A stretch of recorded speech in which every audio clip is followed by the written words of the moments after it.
Mhm.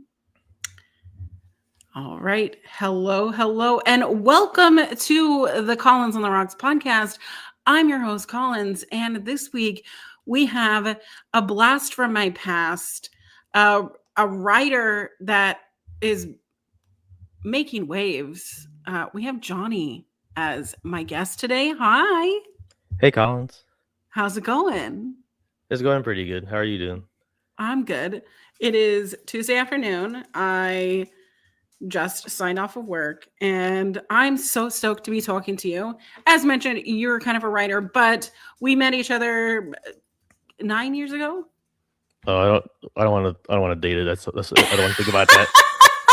It's for me. I just think it's like because we met when I was in the Navy, and I think since I've Yeah. been out, it's been like I've learned a lot and reflected a bunch.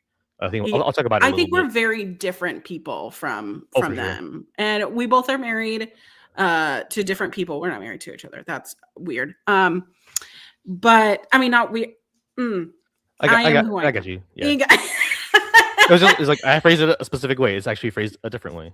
It is phrased, yes. So if you have any questions while we are having our little discussion, are you drinking anything tonight? This I am afternoon? actually having a cask beer. It's a Korean brand. I just drink basic Korean beers.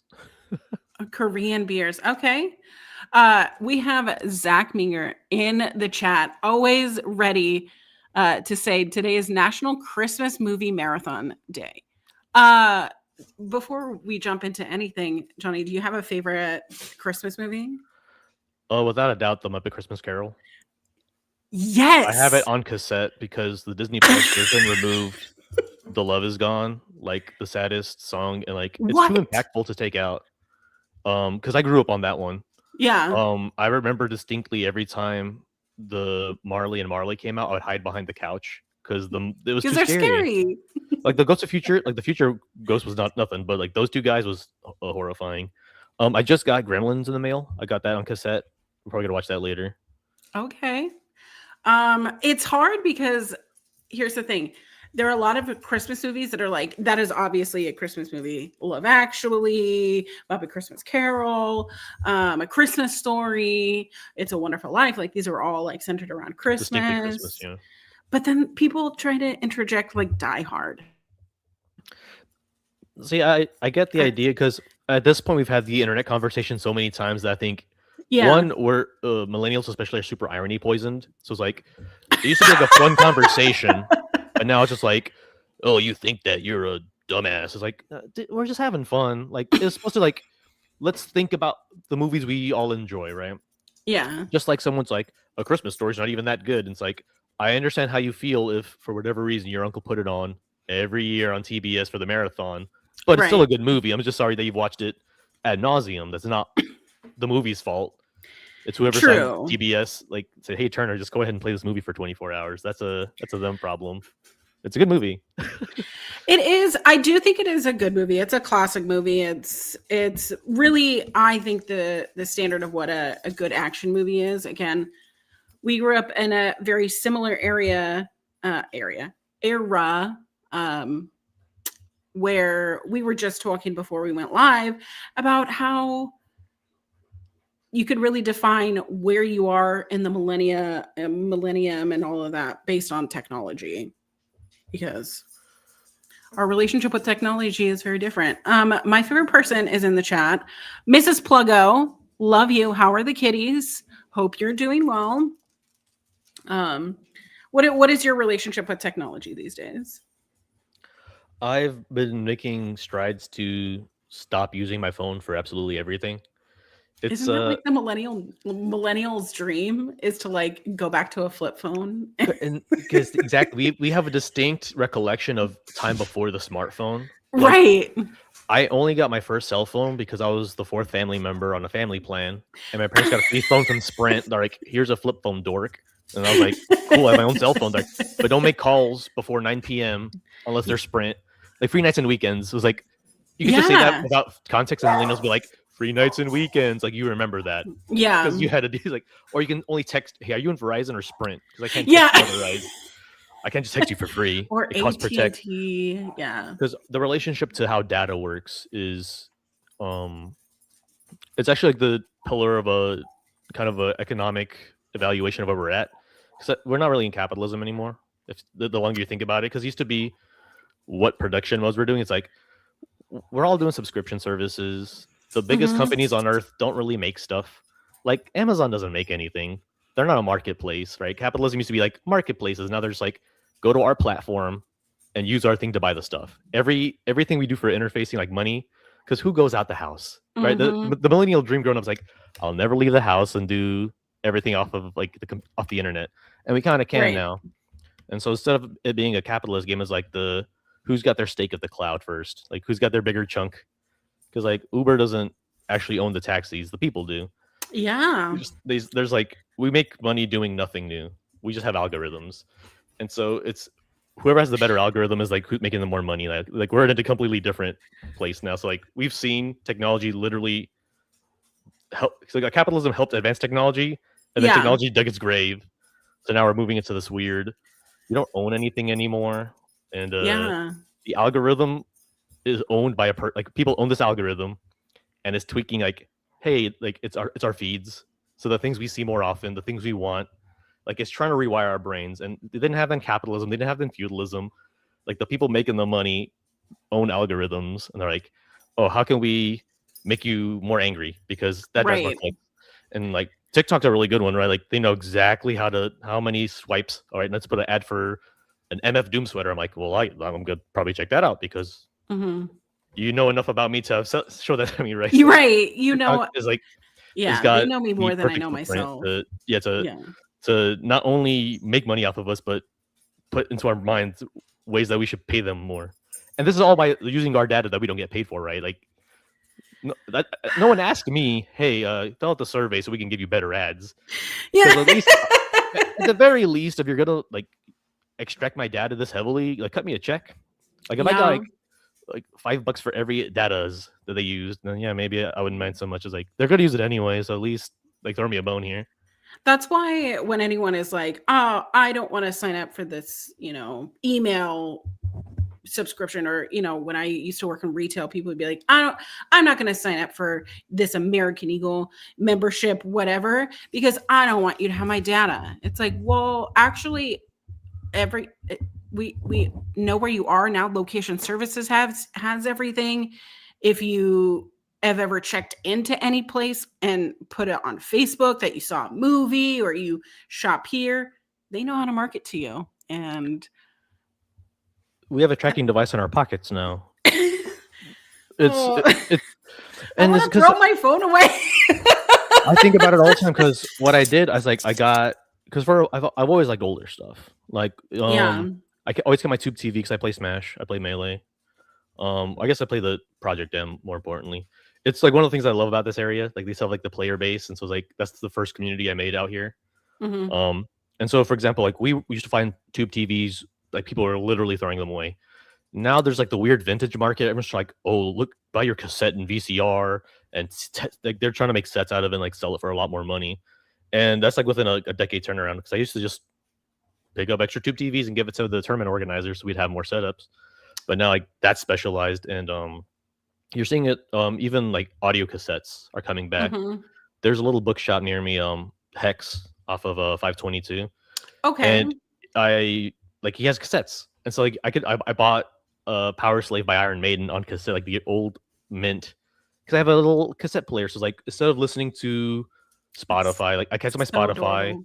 It's like it's like because you used to have to curate music, right? The way Yeah. we because you remember burning CDs, like you had to sit there and think, oh, so and so she likes Britney, she likes Madonna. So let me put these songs on there specifically, right? I'll sneak in a Danity Kane, she might like that one, right?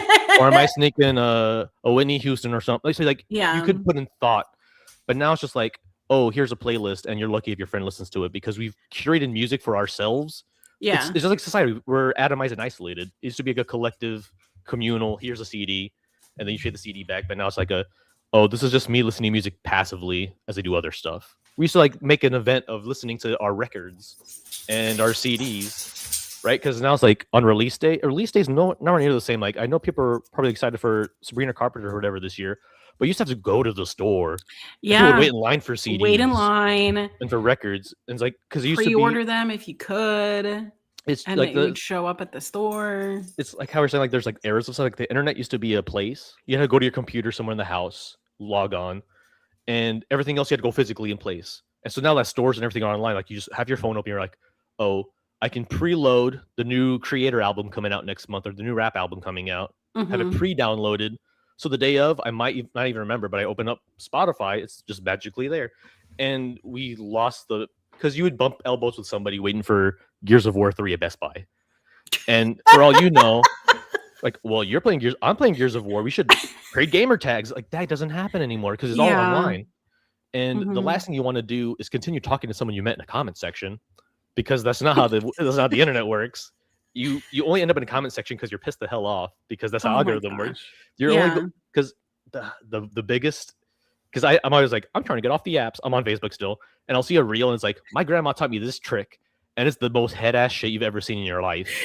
And you're like, because it's like she knows what she's doing. It's like this is the most Right. useless trick because someone's like, your grandma taught you that. It's like that's just gonna boom, free engagement, and that's Mhm. what once again the algorithm incentivizes. And now we have these dopamine cortisol loops. You get pissed off, and then you cuss somebody out, leave them an angry remote, and they got free dopamine. You're like yippee, and you just keep doing that. Yeah. I heard it just today. Like if you open an app and you don't know why, just close it immediately. Like only open an app if you know why you're going in. I caught myself like 3 times afterwards. I'm like, yo, I and do it's just that like all the time. as soon as you're aware, like, hey, I'm using my phone too much, or hey, I'm doing this, that's the Yeah. first step. Like we're not gonna change overnight. And I always tell people, I'm like, the best thing I did after in the Navy, because I would go to bed every night, and if you want to watch a movie or something, well, you could watch it in the lounge, but you have to share with everybody, or you just go to your Mhm. rack, use the Wi-Fi, and then watch something on your phone. So I had a ton of phone use in my bed, Mm. and so as soon as I got out, I'm like, if I want good sleep hygiene, like, don't drink right before you go to bed, don't like load up on like whatever. It's like the biggest one was like, hey, don't use your phone in bed.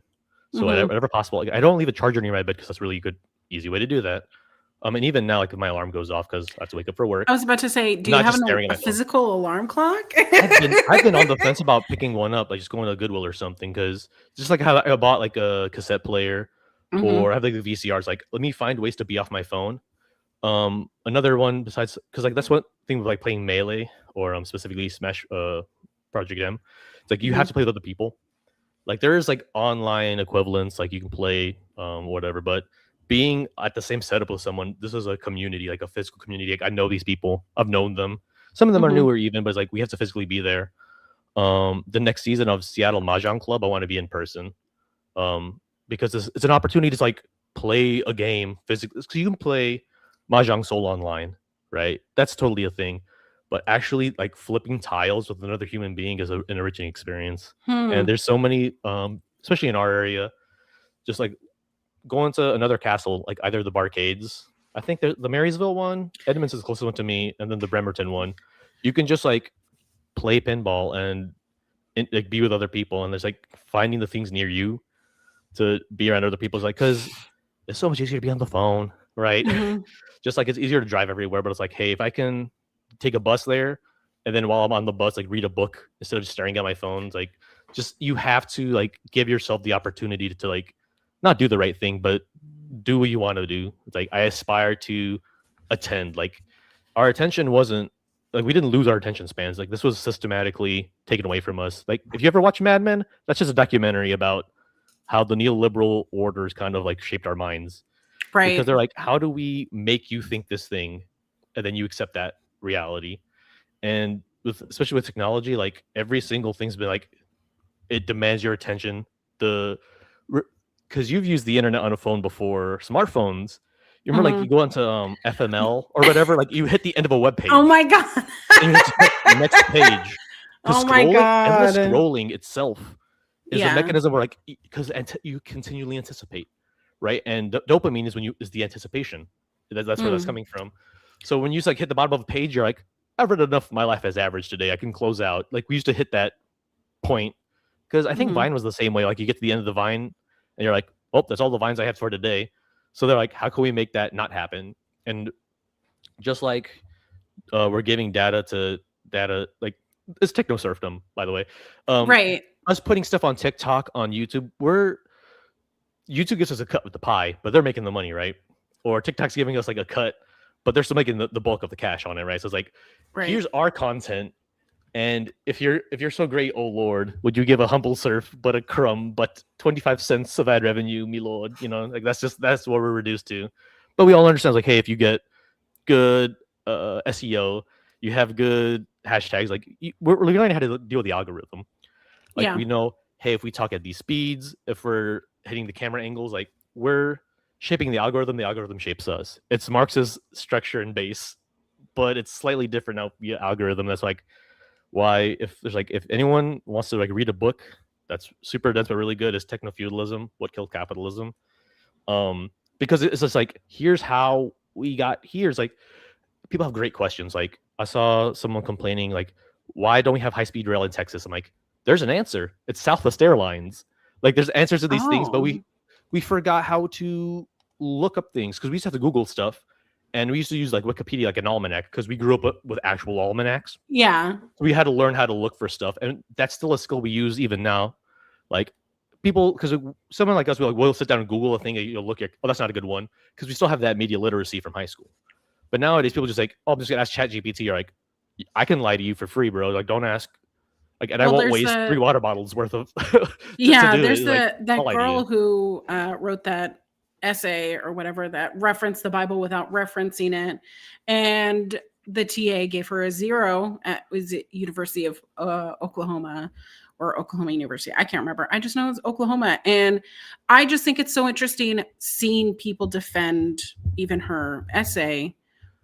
But if you have ever read anything or have you written a paper, or if you've ever cited sources, or know like the general rule of thumb of this is the prompt and this is how I can respond to it, they would know that that essay is trash. But it has been so radicalized and it's been so grifted into MAGA territory, so to speak, which, for the record, this is not a political podcast, but it is in the same realm of, I don't think that people of the generation that are in high school or in college were ever really taught how, because they don't even know how to type.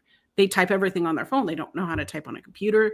They don't know how to write resumes. When I've seen them come in for interviews, they don't know how to ask questions in their interviews. They don't know how to present themselves or how to dress or be in a corporate setting, which I hate being in a corporate setting.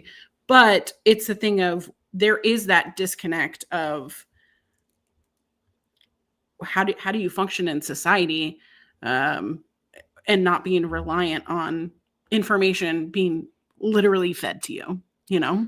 It's an era of sycophancy where the education system, Sycophancy. it's been like dismantled brick by brick since the Nixon administration, right? It was one of Nixon's advisors saying the most dangerous thing that can happen to America is having an educated proletariat. Like, there's so everything good that happens in school is despite the system, because at the end of the day, this is the Prussian model. We haven't updated it much since Prussia, and for those in the audience, it's not a place anymore. It's like Poland and Germany now. Yeah. Right? And so it's like, because their idea was, hey, you send the people that will be your soldiers and teach them everything they got to know so that they can think for themselves as a soldier. And it's a banking model where it's like, this child will walk into school, I will dump all these things into their brain, and if they can regurgitate it to me, they are smart. And that system is kind of what's been in place. And so you have something like Harvard get established in the United States. They're trying to change the game. Like, how can we give people an opportunity that's not like, oh, because only aristocracy or nobility would go to higher education, right? Right. Like, instead of that, like, how can we make it so we'll do meritocracy, so people that earn it? But as you and I understand it, right? So like, think about the valedictorians in your high school, like that super competitive, like all they did was like grind school. That's what they want at Ivy League. And then if you happen to make it there, the meritocracy treadmill hits you even harder. And so you have like these kids, like if they can survive addiction, depression, because like all these things will drive you nuts, drive you up a wall, right? Like, because you're giving up sleep, you're in half a dozen extracurriculars so you can stand up care to the other people, right?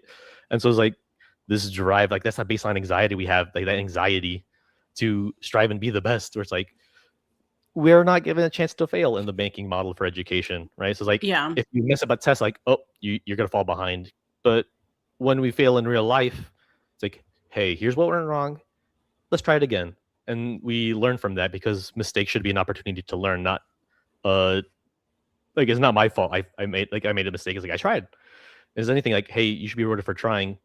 And that's getting into like kind of pedagogy, which is like I've been reading a book and it's kicking my butt. But it's just Yeah. like if we have a problem solving method, like here's because that's how we learn. It's like I got a problem. What tools are available to me? And you Mhm. find an expert. Hey, what tools would you use for this? And they're like, well, I would try this. Let's look at it together. And it's such a normal way to learn, but the school system is made to get people ready for a post-industrial society. Because it used to be like a, hey, how do we get you ready to be in the industrial environment? Right. Why do you think children are put in schools for 8 hours straight? That's not because it's to take a child away from their family at a very young age. Yeah. It's gonna mess. Because think about intergenerational trauma at school, like because all it's inherently Oh. traumatic experience to be ripped away Oh. from your parents, right? And Yeah. so it's like, why do you think the older kids bully the younger kids? Because they were bullied. It's like every generation is just gonna keep the shit rolls downhill. Yeah.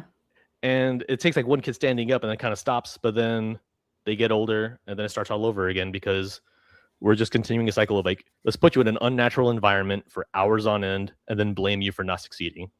And the kids that do succeed, all the overachievers, they're burning the candle at both ends, right? Like as they say, if you're a pleasure to have in class, how are you doing? How are your therapy bills? That's too relatable. That's too Because relatable. especially like the autistics and ADHDs, like you saw all the patterns. You're like, the logical conclusion is I will continue until I can no longer continue. Because you Right. think my 100% is me pushing the machine that is my body until breaking, Mhm. right? Because a machine will break. Humans can keep going past a breaking point, right? And Would rather not. and you tell them like, hey, it's a turn. Like if we knew it was a turn of phrase, I feel like the autistic kids wouldn't burn out, because it's like, oh, like, hey, you try, like, now you get to rest, because I mean you get to rest and then renew your strength and then go back at it. But it's like I just pushed through 9 months of like senior year in high school to like get whatever you want to be, right? Because it's not a natural way to live to like push yourself like that. So like we were like meant to enjoy like nature. You hunt and gathered. Like we still have like the Paleolithic brains, right? That's why like if you're in a situation you get like super scared, it's like I'm Yeah. not gonna get eaten by a panther right now, but your heart thinks so, because the cortisol and all that stuff like that's made for you to fight or fly was like we're so far past that, and we forgot we're technology is like so far outpaced like how we've developed like as people, and we forget about that stuff. Like we forget about the not as material world. Like we have to Right. get in tune with that part of humanity. I relate to that so much because obviously I'm on the spectrum and I'm neurospicy and all the things. And I definitely was a pleasure to have in class, always excited to come to class, always has something to say. And I I truly think because our generation really saw like school shootings, 9/11, all these other, wars that are going on, the stock market crash, people buying houses and then people losing houses, and a lot of trauma happened in a lot of our formative years that it was kind of assumed, pick yourself up, just go, just continue. And I personally have been going to therapy and really realizing that there are whole pieces of my childhood that I've put in little compartments, duct taped, and written on them, do not open. And I have all of those memories are gone because my brain is trying to protect me from that trauma.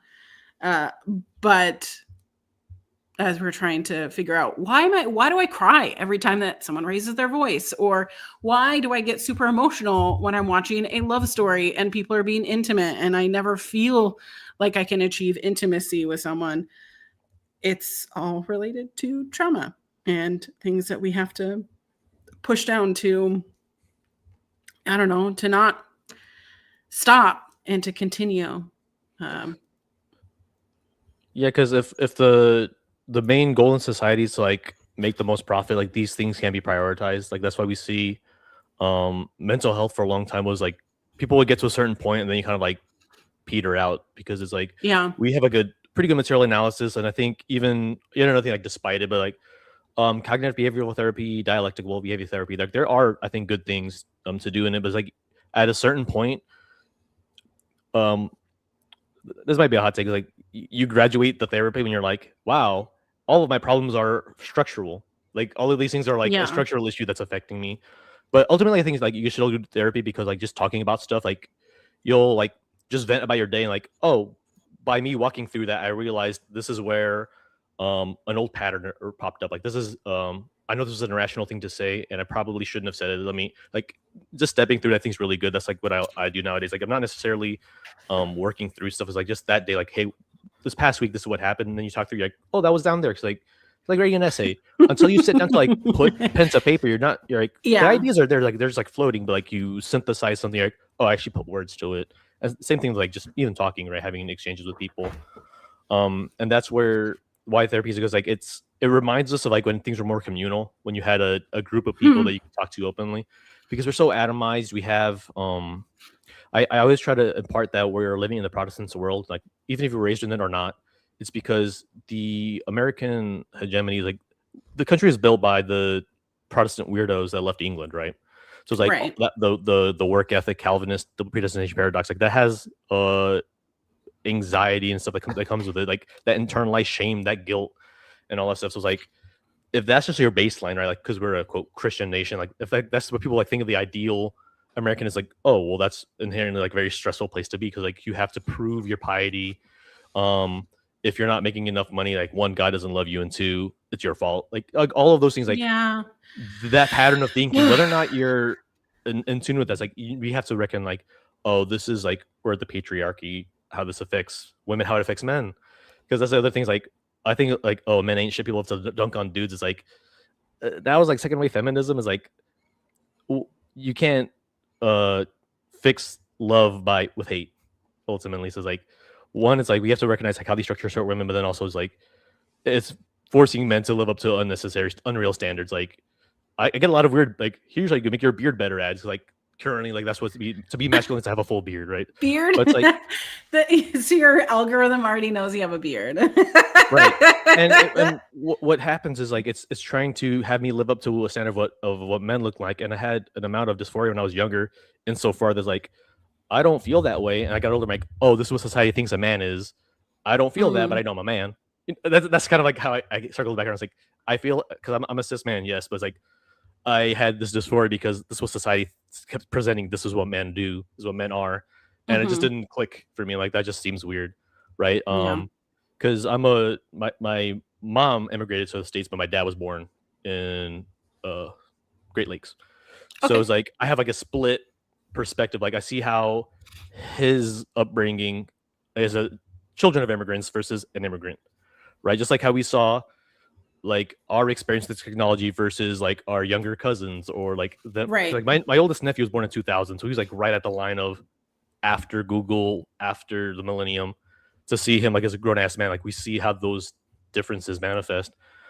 And my especially in South America, so like I'm from Colombia or even in Puerto Rico, my grandma drives the bus, and I saw a Mhm. lot of strong matriarchs in my life, and so Yeah. then like my parents would like have that perspective, and like hear stuff from the church. I'm like, those don't necessarily mesh. 'Cause, like my parents as Yeah. ministers, like my mom negotiated for them to work together, and she was Yeah. always the one like advocating for them. Like she once again, she knew that on paper it'd be under my dad and all that stuff, but she was the one leading that charge, pushing for those conversations.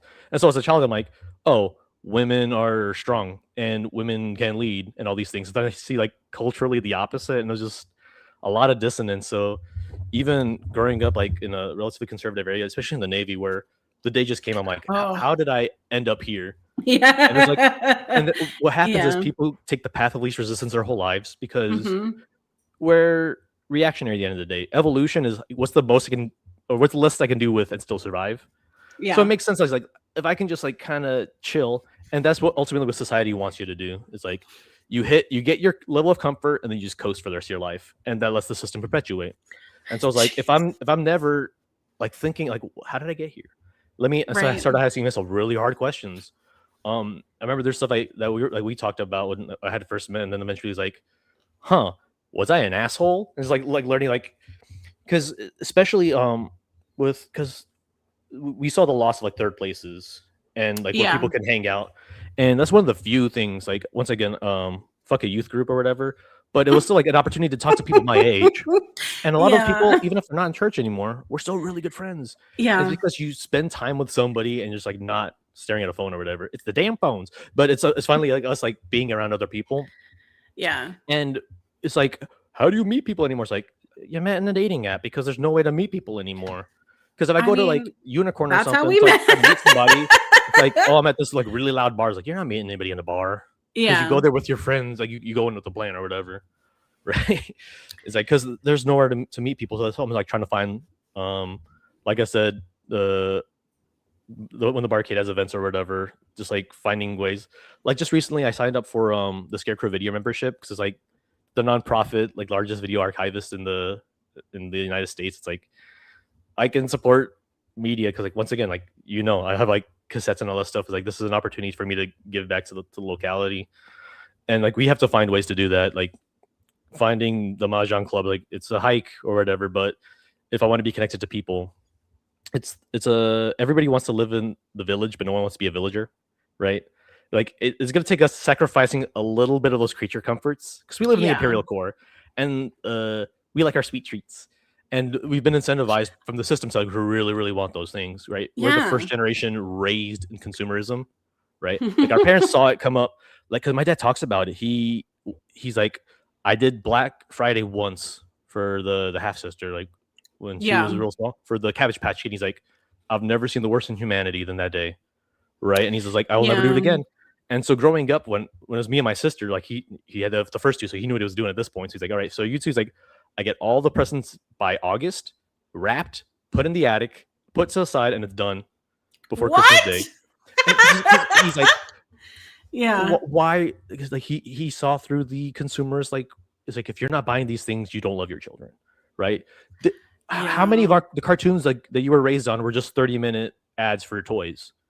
It was like it was deregulated, and that's about the time like in the 80s, right, when all those uh Polly Pocket, right, or My Little Pony, Well, that's the thing that we talk Thundercats, about on Voltron, like all the of those, yeah. yeah, that's the thing that we talk about on the Peak Millennials podcast, which I have with my friend Natalie, is that we talk about like specific toy, like they don't do commercials like they used to. Now they just do commercials on our phones. But how come we specifically all collectively had the same alarm clocks, the same lava lamps, the same Polly Pockets? Like there are specific Barbies that I remember having that other people also got. There wasn't like different variations of oh, I got this kind of dollar, I got this kind of thing. It was like we all kind of collectively have the same, you know, toys together. And now that's not universal. Now it's nobody goes to Toys R Us because Toys R Us doesn't exist anymore. There's no such thing as KB Toys anymore. We don't collectively all have our birthdays at Chuck E. Cheese. Right. You know, I do miss that third place. But now they're seeing people are less and less drinking. So even having a local bar or local, you know, dive, so to speak, people aren't going there. They're doing things like trivia nights there and karaoke nights to get people into those locations, but people are still not drinking. They're doing a lot of sober curious, or, you know, what have you, which is good on its own, but where do people who don't want to drink go to hang out? Because I'm still looking for that spot. It's the because it's kind of like how we saw the logical extremes or like the logical conclusions to like all these contradictions growing up, because the logical conclusion is Mhm. like everything's going to be monetized for property, right? So it's like it's all rent seeking behavior. It's Yeah. like if we can't get cash out of you, you're not allowed in here, and all the laws And the Right. culture is kind of like set up like, if you aren't a paying customer, you have no rights in this place. It's kind of like what it is. It's like, we can't have parks. It's like, oh, we can have parks, and then the parks have like all their very specific rules. Like you can go to like Cap Hill and stuff. There's like somewhat relatively open spaces, and I think Seattle's probably one of the few cities where it's kind of scrolling that back. We have to be pretty far in the city or in a very specific locale to really see that. And Because unfortunately, otherwise, yeah, we're like grown as people going to a park to like where the things right. like just like the very few places like, but people don't want to do that. It's like, well, that makes sense because like that's the only other place that the parents can go for free. That's like you have to make these like decisions that are like that suck because there's just no incentive for people to make a spot for people to congregate. Yeah. And unfortunately, if I just wander into a park and stand near a group of people, that's weird. I also don't know how to make friends, but that's also neither here nor there. But um what is interesting though, to sidetrack, because I knew I was gonna mention Heated Rivalry.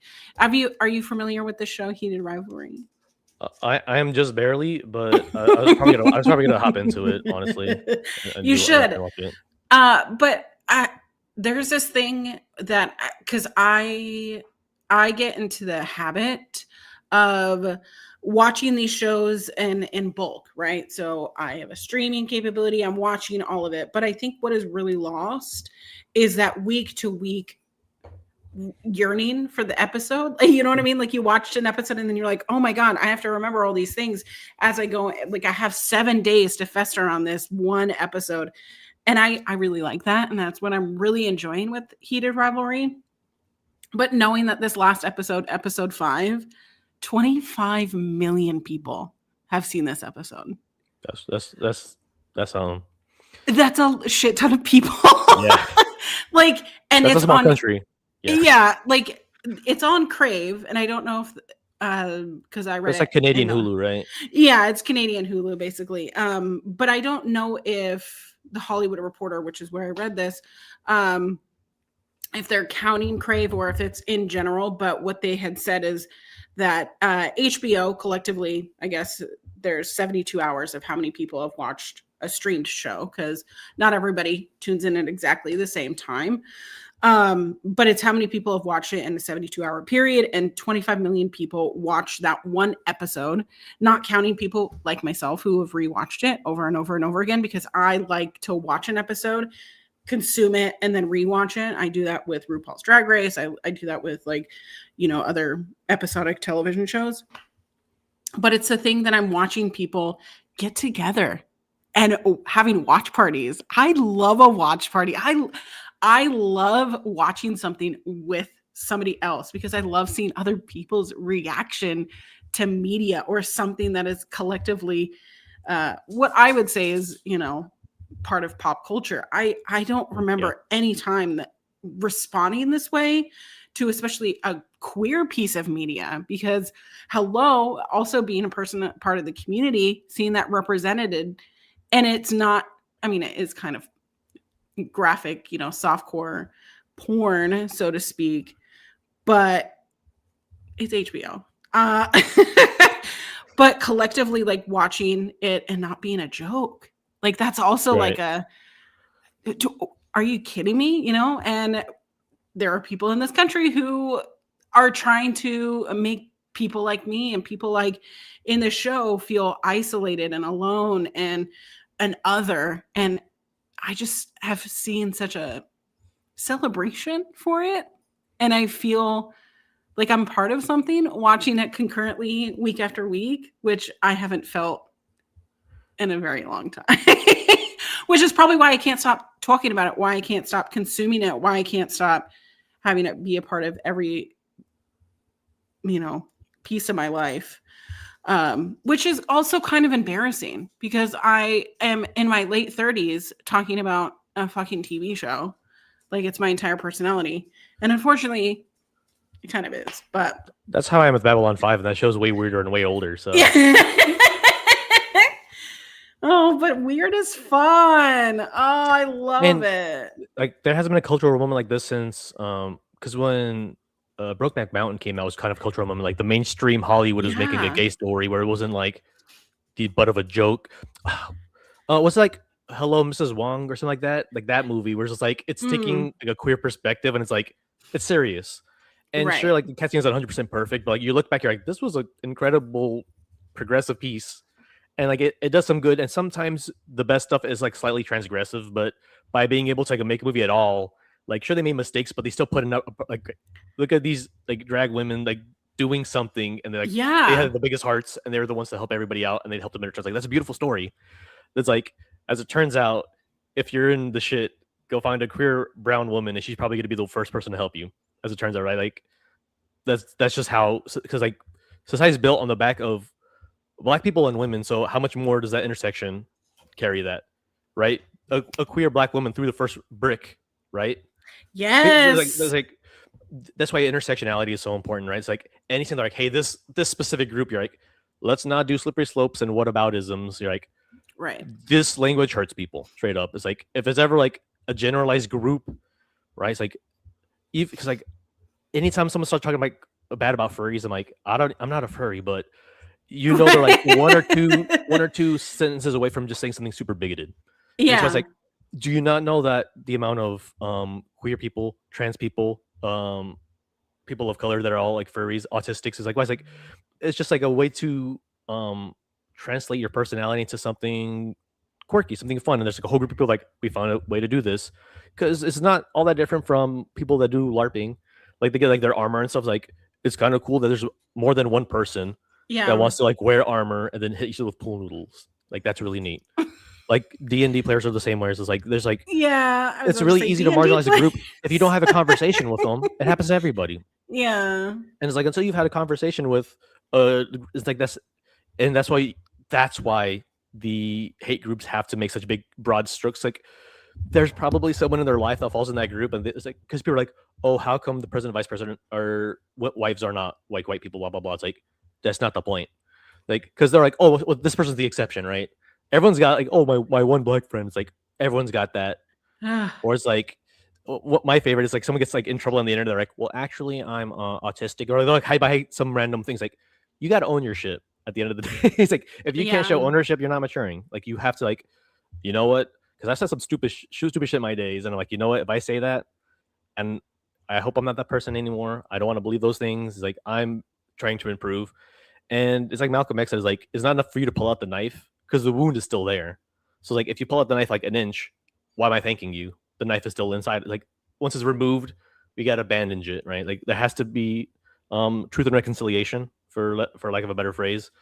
It's like Hmm. how's like, and that's like where a show like this is like, is this book in communication with the gay community? Is like, well, absolutely. It's like this is something that's like for a broader audience, and especially something like a hockey romance. It feels very specific, and in its specificity has its own universality to it. Like Right. all the anime, that's like there's an anime specifically about volleyball, but you'll watch an arc and you see those like familiarities, like, oh, this like striving is the same thing that I have in this part of my life. And it's really cool to have media that hits that kind of level of specificity. And like this the fact that streaming services are starting to do numbers, because for a while Nielsen ratings were very transparent. We knew exactly how many people were sitting their butts down to watch The Office or Mm, watch 30 Rock or Battlestar Galactica. But when it came right. to streaming, there wasn't a precedent set. And because once again, we have everyone, you have to sit down at this time if you want to catch Star Trek Enterprise. Like you had to be Yeah. sitting down at the stations, like they would have this many boxes watching, versus, oh, this person's streaming, are they actually watching it? Like I'm not gonna say a discussion about Netflix making movies specifically for people also playing on their phone, but Yeah. the whole, like they don't have to tell you how many people are watching. And so it's like how those metrics work, and their model was get a bunch of subscriptions, but eventually they hit like a number. So that's why it's like, all right, let's start switching the plans up. So they have to make tiers, because it turns Yeah. out subscription model will grow until it doesn't grow anymore. And so once again, with like a certain driver for business success, you can only do so much with the platform. And so that's why we see Netflix is buying everyone else up. Because it used to be like Netflix and Hulu was kind of its own thing, because Hulu started off as like oh, I missed my NBC show, but let me go watch the Community real quick Right. because I forgot to watch Hmm. it. Um, It was a lot of because like day after, right? So it was right, because it was shown on so TV first. Because once again, like they're using TV as yeah. like this is the success of a show, like the internet is just whatever. Like, because you and I remember Netflix as, why would I mail myself a Netflix when I could just go to DVD. Blockbuster? That's dumb as heck. Like, why on earth would I do that? And Oh, then Blockbuster missed out their chance to buy Netflix, and then Netflix turned streaming, and it changed the game. Just like when Steve Jobs showed the scroll on the phone, that hmm changed that changed the course of technology forever. The hey, watch what you want subscription model, Netflix changed. Like that's so many things follow that model now. Porn follows that model now.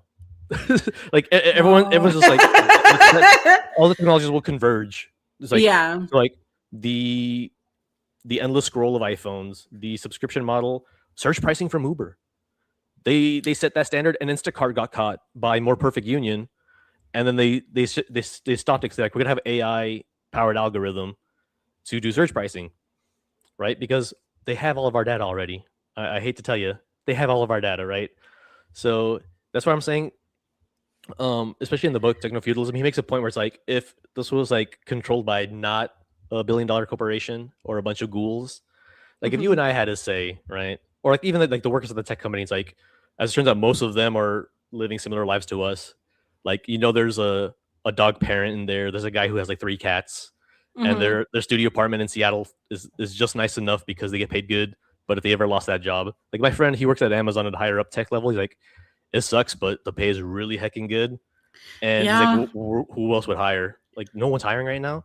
And he's like, at a position, he's like, I'm just gonna duck my head and just keep working, right? But like if they were making the shots, like, oh, we could have all the stuff delivered, like, because you could have like one guy do an entire route, because like that's what they do now, right? Like if there's the same algorithm that makes Uber like pick up more than one person for ride shares, like 3 of us would ride in one vehicle.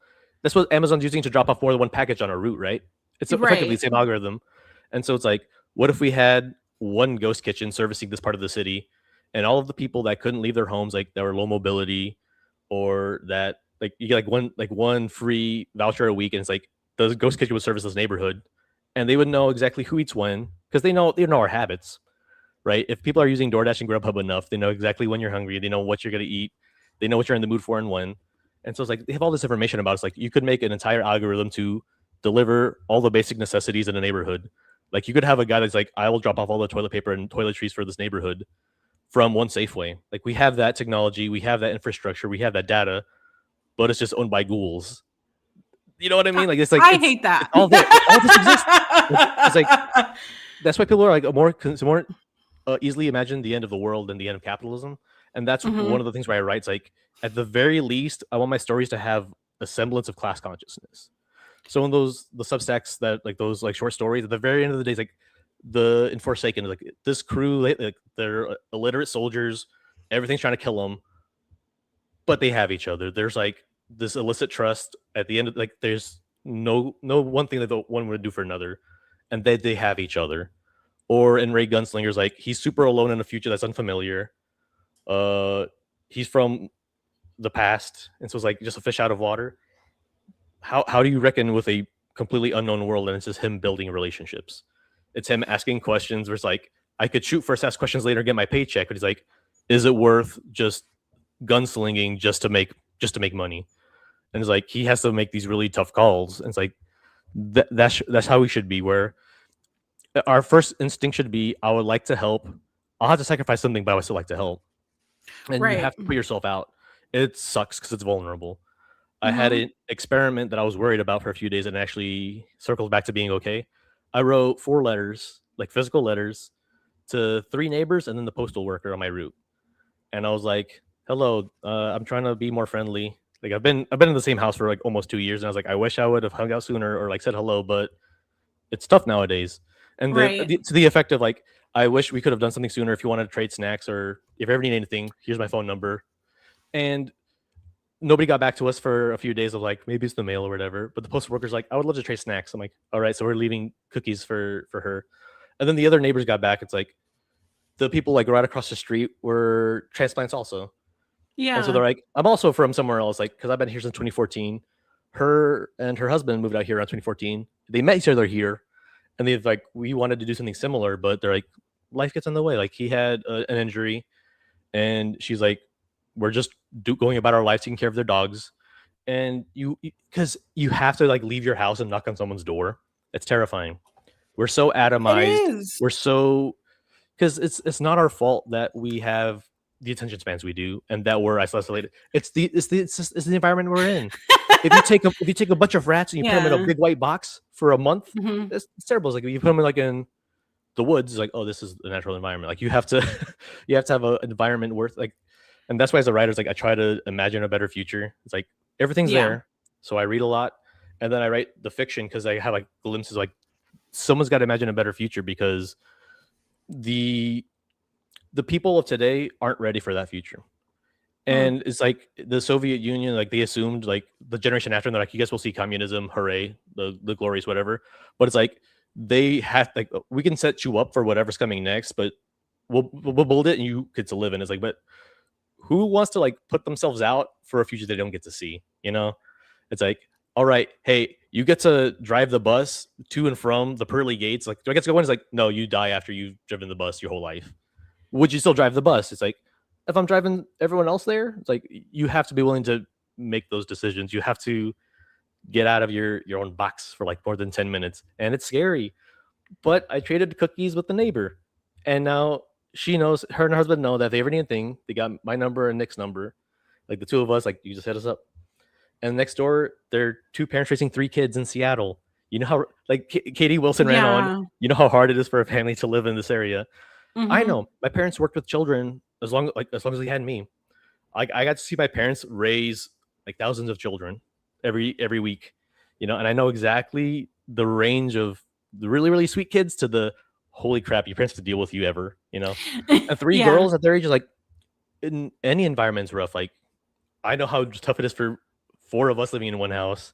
I can't imagine five as a family. It's like it's tough. So if there's anything like we could ever do to help, like the bare minimum, and that's where it starts. It starts at a very immediate level. Like we don't ever need everyone to go turn into Luigi's, right? Like okay, like you'll have one person do like like let's start with like let's just all like know our neighbors, right? Because when shit hits the fan, I who am I gonna call? My parents in Kansas? Like what the hell are they gonna Yeah. do? Or my home in Oklahoma? Okay, he's just worried about me. Versus hey, I can knock on hey, something's happening in the neighborhood, right? Like you if your pet got out, what are you gonna do? You don't know any of your neighbors? But if you do know your neighbors, like, oh hey, like one time our cat got lost, and we're like, we knock at the neighbors' doors, like, hey, the cat got loose, and they're like, hey, they know you and they might know your cat because you guys have had a conversation before, right? And that's what I mean. Like everybody wants to be in the village, but we're not village. We're outside of the village. We have to build our village. See, and this is interesting because a lot of my following comes from the online sphere, especially with wrestling. And that's what a lot of my posts are. That's where a lot of my engagement comes from. Is it's all these weirdo freaks that love wrestling. That is, it's fake. People go, oh, you like it? It's fake. But we find storytelling through violence. And I mean, some of my best friends, one lives in Buffalo, one lives in Tampa, Florida. Like some of them live in Australia, and I love connecting with them, and I love using technology, and I think that technology can be a great tool. Um, but can I tell you, I went to Texas in July, and I met these people that I've been friends with on the internet, and I'm like, why is this like so natural? Like I know you people, but it's because people who are like us are our exact selves on the internet that we are in real life. Right. But if I've met anyone who's like more than 10 years younger than me, I'm like, what is this like Gen Z stare at me? Like what is there something on my face? Like what, you don't know how to have a conversation outside of your phone? You don't know how to look up something outside your phone? Come on. But I really do love my little space on the internet where I can be friends with people. Um, but it just makes me yearn for something more, you know? I'm the same way because the Babylon 5 fan community is super small, Hmm. and I you know I'm queer because I was on Tumblr forever.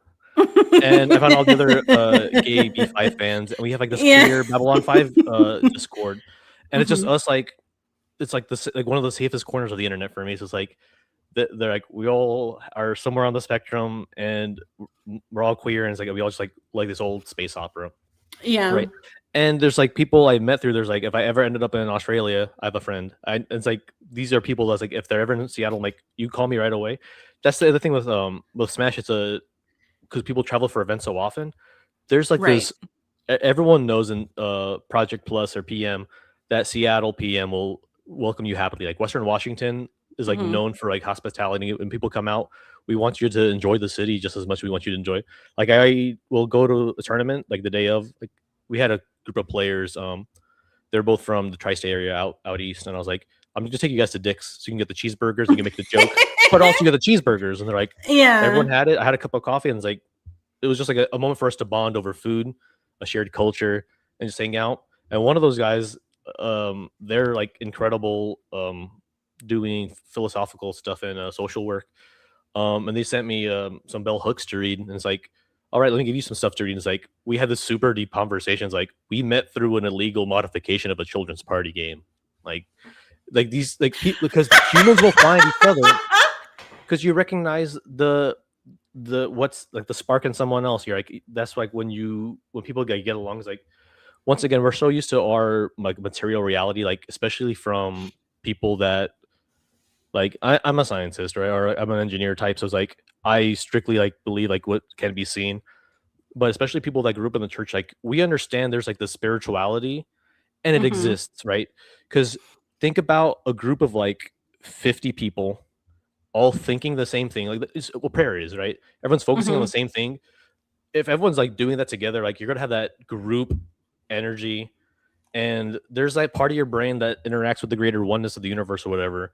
And someone's gonna have an idea or whatever, and then they see it as like whatever through their faith, whatever. But there is power in like having a group of people like thinking about the same thing. That's just what a because it's something in science, right? Like you'd have like a panel, and they're all thinking intently about the same thing.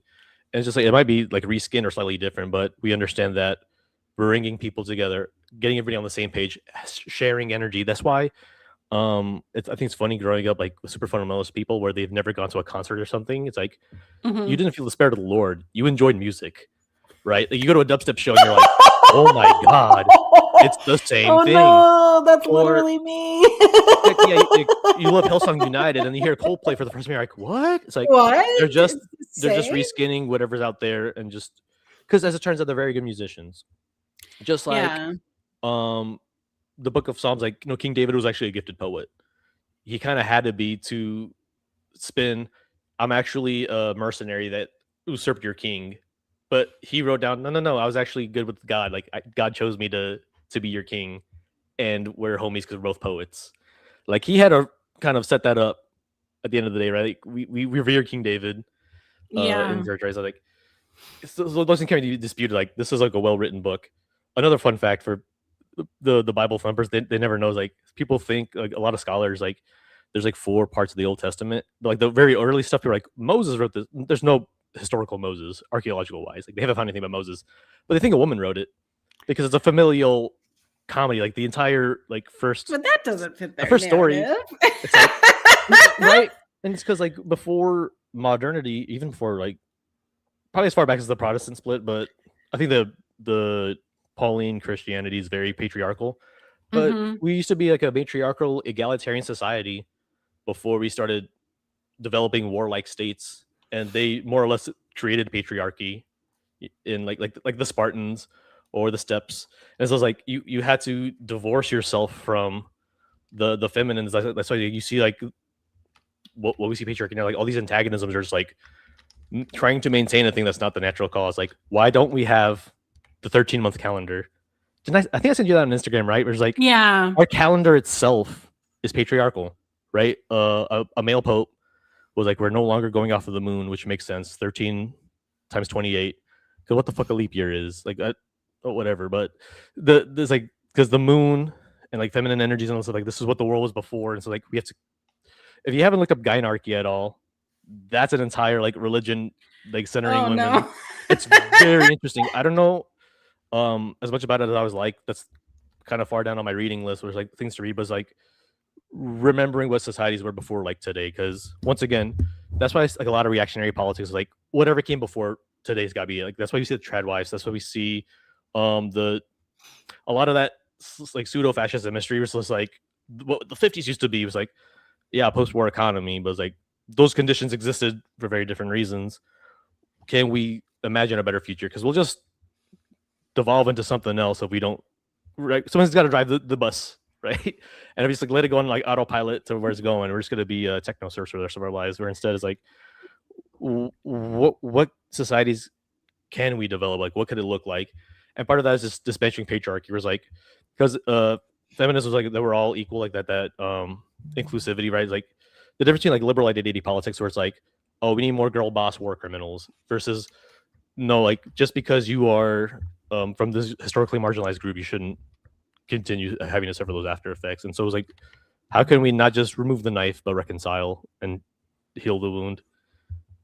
I think that's all that to say. Let's have the 13-month calendar. Let's bring that back and just try that out a little bit. Okay. Add an extra zodiac. Fuck it. Yeah, extra zodiac, extra everything. As long as, like, I'm all for anything changing. I would just love to live in a society like, I don't know, France, where the entire month of August we don't have to work. They used to, the bourgeois scientists used to, or economists used to think that like Keynesian economics, so you'd say that they one predicted stagflation, and two were saying with automation we'd be working 50 to 20-hour weeks. They thought we would be struggling to find work for people because they'd be like, everyone has so much free time, they could pursue their other leisures. And then you read any Lockean philosophy, which is more or less the template for American democracy or the republic, and they were saying we want to be trades workers so our sons can be artisans, that they could create art. And it's like, what happened to that founding father? It's like, oh, that's not as good, like, because it's populism. If you have the displeasure of sitting through the entirety of a hillbilly elegy and actually reading it, you're like, man, this ghostwriter went off. Like, all you have to do is paint a good myth and then people will follow you. Like, every movement in history has had a very charismatic leader, good for the better or for the worse, right? You see like George Washington and all of them, very charismatic. You look at Napoleon Bonaparte, very charismatic. Joseph Stalin, very charismatic. Fidel Castro, very charismatic. Donald Trump honed his craft as a heel in the WWE. Full stop. People are like, why do they listen to him? It's like, we've watched him as a TV personality. He knows how to entertain.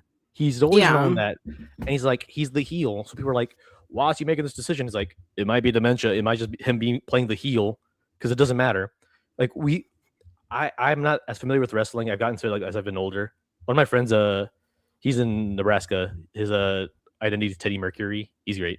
That's my friend Omar. But we have wrestling. I guess that's a perfect analogy. It's like, that's American politics. Like, the Democrats will have like their rotating villain. That's their heel. And if you funnel that energy, it's like, oh, this one person, we feel good that we're like getting to like yell at somebody, and then we feel like we've done something, right? People went to the one protest, like, I held up my sign, I've done my job. That's the end of it. It's like, no. It's like, all right, I'm gonna tell my child what to do, and you walk away. It's like, oh, you gotta help them do the thing, right? But anytime I was taught a chore growing up, I was like, hey, let's do it together.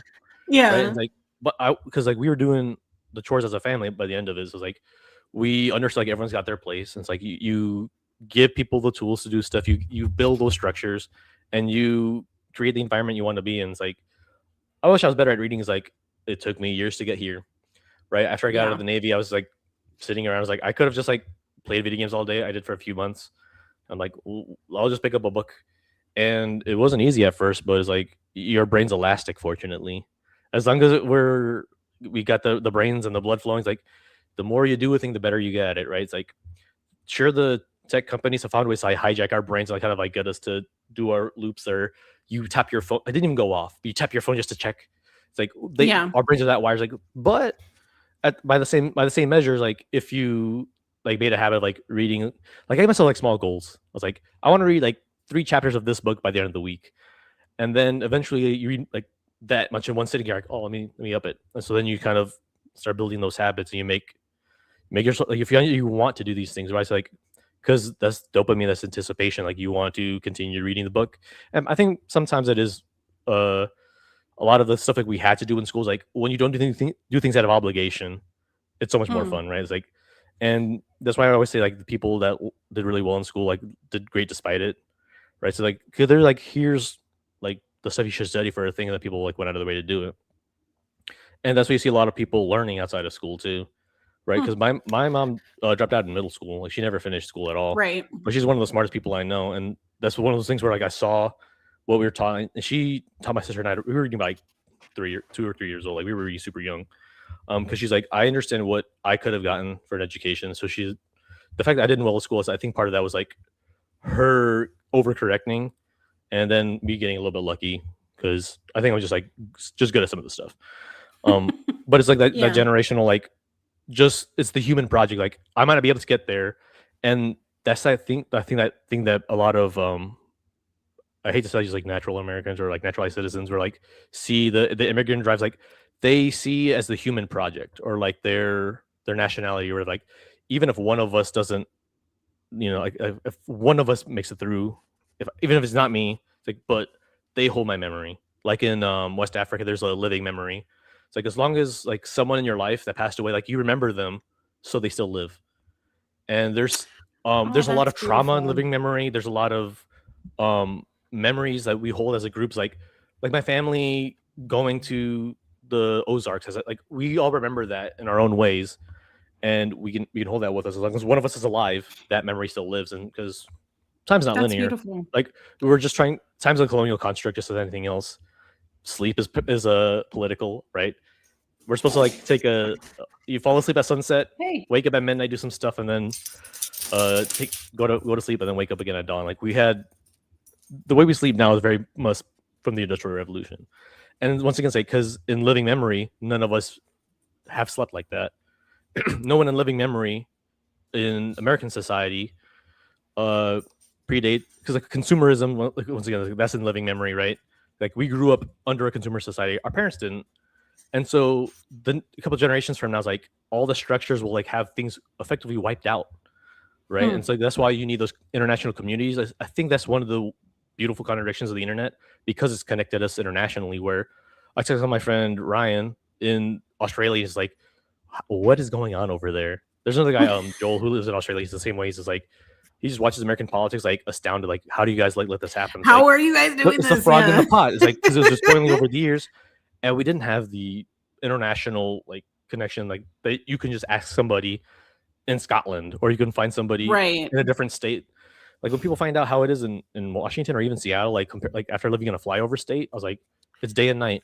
And it's like every single pocket of the world, like especially the United States. What the hell does Seattle have in common with even Spokane? Or like they completely Not a different lot. biomes, right? Yeah. Because like we're just thinking about like in the borders and like the nation state ideal versus like where do these actual distinctions are. Like you look at the old like tribal maps, is like the areas are usually like this is what has stuff in common. Like the entire rainforest was maintained by the indigenous peoples. Hmm. Like it took them it took the it took the white man a very long time to like, wow, the fires here used to be controlled. It's like you could have asked an indigenous person, Ah! asshole, but they had to do their science thing. They had to go do that because there's a Yeah. lot of like spiritual beliefs that were different tribes would believe like we came from one animal or another and they inherited like certain traits, and so they had this some tribes have an animistic view of the world. It's like we're all one greater like whole, and I hate to say it, but I think most white people feel that when they have a dog that they love in their life, right? It's like we have because like we had that connection because we're all living creatures, and so that's why like you see a cat and the cat's nice to you, or you see a bird and the Hmm. bird's like you have a moment and the bird flies away. You're like, oh, that was a moment. It's like yeah, because we're all life. It's Yeah. incredible, and we've just forgotten that because our world is so abstracted. Like it's very easy just to forget. Just like go outside. Like people don't look up. I was like, the sky's beautiful here. We have mountains. We don't take the mountains or the trees. Like we can't take that for granted because you go anywhere else, they don't have that. It's beautiful here, You and know, you gotta that be it's in very touch with like true. the material world's taken away like from the natural world. Even it's like it's a material world we can actually see, but we're abstracted ideas into other material things that we've like got pulled away. Right. Lots of interesting things to think about. we are over our hour. Yeah.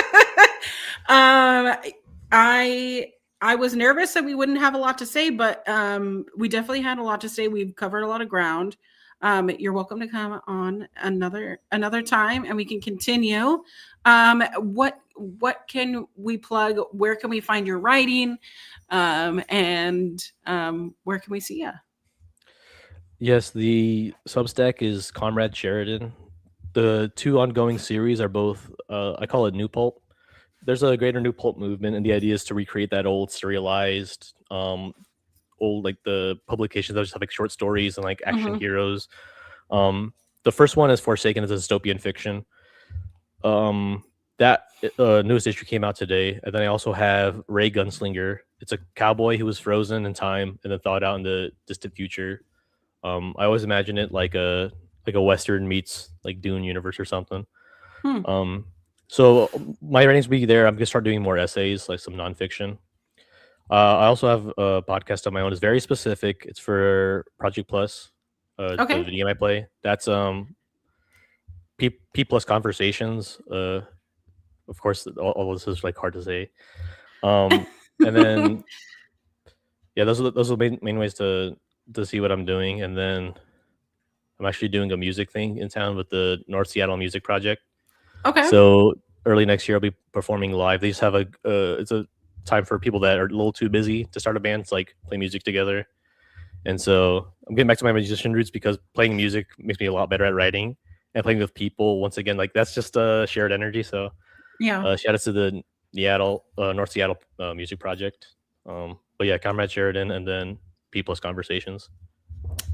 Awesome. Well, thank you so much. I appreciate your time, and I Thank hope you. you have a great rest of your day. All Thanks, you too. right. Bye.